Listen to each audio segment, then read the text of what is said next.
supports anti-capitalism, which is in part what we talked about, at least talking about corporate greed and just kind of like economic inequities that I think are systemic in the system that we live in.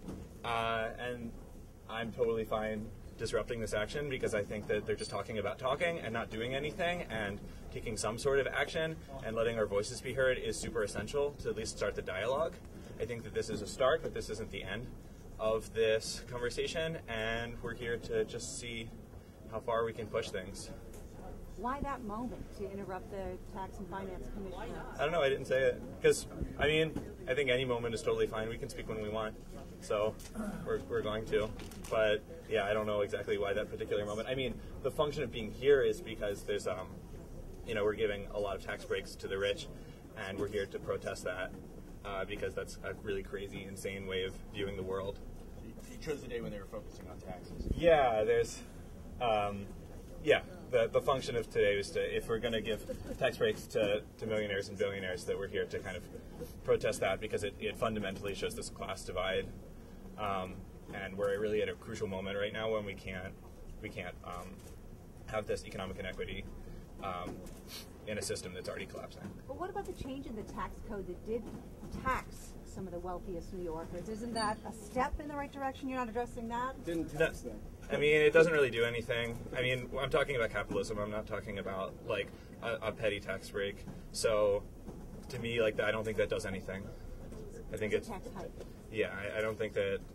I just don't even think that that, in and of itself, like, does anything. I think that that's just talking about talking. I think that, like, real change is, like, systemic and not just, like, a law that's passed right now. So it's kind of here to show like our distaste with the entire system. But you were talking about a tax break, and taxes were raised on some of the wealthiest New Yorkers. I just don't think that it makes much of a difference personally. Like, and this is my own personal opinion, is like I think that like to me like the issue, like the fact that there are class stratas and the fact that like we're in a system that allows certain people to profit over others is a much greater issue than if like some like basically like the taxation. Do you want to? What is the concrete change you're asking for today? Even though there was this very watered down millionaires tax passed, people who make up to $1.9 million still pay much less taxes than they did even a few years ago. So the fact that the entire millionaires tax wasn't done to its original plan, it still is completely ridiculous how little taxes millionaires pay in this state. Can you give us your name? That's it. Rana, R-A-N-A. So you want no last names that you want to give? Morris, M-O-R-R-I. And where are you from? I'm from Occupy Albany. Okay, thanks. What was it you said in there that you really want to stick with lawmakers? We can get you the text of our thing. You don't remember? We want lawmakers to realize that we're paying attention to what's going on, where millionaires are paying less money while students are having their tuition increased every year. The quality of public education in the state is declining at a rapid pace. People are losing their homes, and there is still no check on the profits and the wealth of the corporations and the richest New Yorkers. And that's it. No, but I'm in terrible student debt. I'm a parent of 3 kids who pays tuition. What's your name? My name is Joanne Farrell. And Farrell? Joanne spelled yes. with an E? Yes. One of the things I found ridiculous in there is they keep saying this on the news and in the media, that we pay the lowest tax rate now for the middle class in 58 years. I can't stop laughing every time I hear that because we have the lowest wealth in 58 years. We have people losing their homes. We have hungry veterans in the street. We have student loan debt for families that are adding up to the size of a mortgage, and they want to pretend that we're paying the lowest tax rate. That's not even close.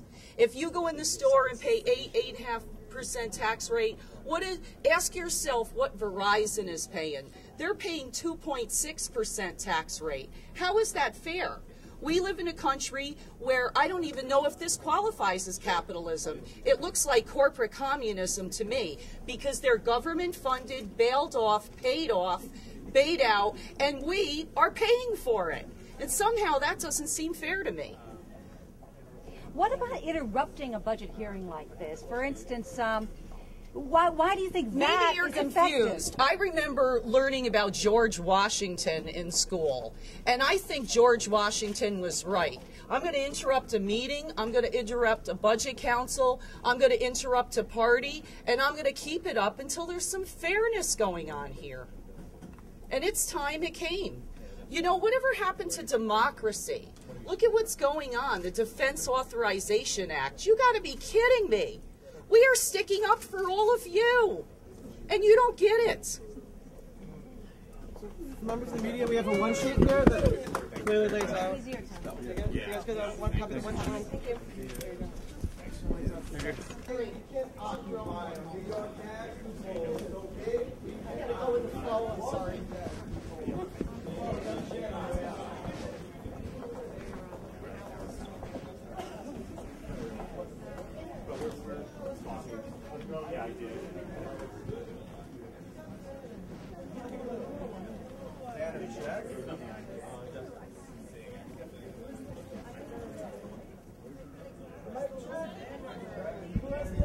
Banner check.